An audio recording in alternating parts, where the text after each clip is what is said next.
Ce sont des journalistes russes qui se moquent de la presse occidentale qui, dans l'Occident tout entier, dit regardez, mort de Prigojine, Poutine est derrière, c'est ça, hein, Poutine est derrière. Bon.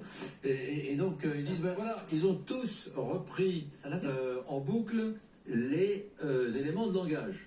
Voilà, sauf qu'on va vous montrer deux journalistes qui disent exactement la même chose. C'est marrant parce que eux aussi semblent avoir repris en boucle les éléments de langage du Kremlin. Oui, c'est une chaîne d'État. Regardez Rochawan. Regardez Skabayeva et un journaliste, un homme dont je ne connais pas le nom. L'accident d'avion de Prigojine fait la une de tous les journaux. Cependant, pour une raison ou pour une autre, les titres de toutes les unes sont absolument les mêmes. La vengeance de Poutine. Voilà à quoi ressemblent les médias démocratiques et libres. Ils n'ont même pas changé les mots utilisés. Ils ont dû recevoir des consignes strictes à ce sujet. Les titres de toutes les unes sont absolument les mêmes. La vengeance de Poutine. Voilà à quoi ressemblent les médias démocratiques et libres. Ils n'ont même pas changé les mots utilisés.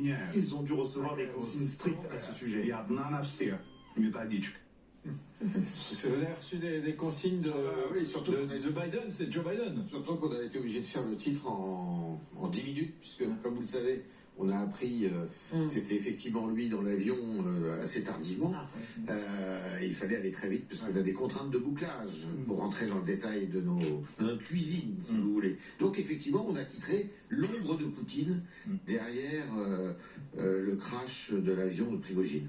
Donc on n'a pas dit que c'était Poutine. On n'a pas dit que c'était Prigojine, parce qu'on ne savait pas encore à l'époque que c'était lui. L'art du latin travaille, hein. Et voilà. Non, mais dites-moi, puisque c'est soulevé par nos amis journalistes russes, quand on est directeur adjoint de la rédaction du Figaro, comme c'est votre cas, dites-moi la vérité, hein. Est-ce que vous recevez parfois, souvent, de temps en temps, rarement, des consignes de gens extérieurs du Figaro? J'en sais rien. Beaucoup de gens pensent que nous agissons, qu'il y a au-dessus de nous des patrons. Plus quand vous agissez dans l'urgence, les consignes. On m'a dit, dans la vraie vie, vous avez bien reçu des gens, des coups de fil de politique qui vous demandaient d'infléchir un titre. Mais de la vie. D'abord, ils ne savent pas ce qu'on fait. Heureusement, ils ne sont pas dans la rédaction. Et après, vous pouvez vous faire engueuler, ou alors vous pouvez... a posteriori. Ou a priori. Non, mais il n'y en a même pas qui essayent.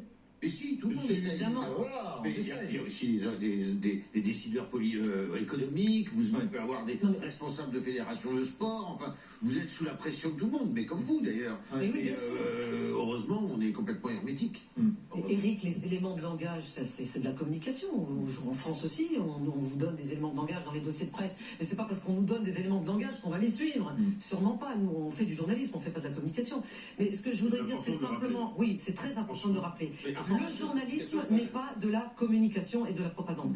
Mais l'unanimité des titres de la presse mondiale en Occident a été immédiatement utilisée par les propagandistes russes. C'est exactement ça que la séquence qu'on vient de voir. Si vous voulez, pour eux, c'était tout bénef, c'était très facile pour montrer que, voilà, une fois de plus, c'est l'Occident collectif, comme disent les Russes, qui, d'une seule voix, a déjà trouvé... Voilà, et a déjà trouvé quelle était la version, alors que nous, en Russie, nous sommes très légalistes, nous n'avons pas commencé l'enquête, nous ne savons pas qui est le responsable pour cette catastrophe aérienne.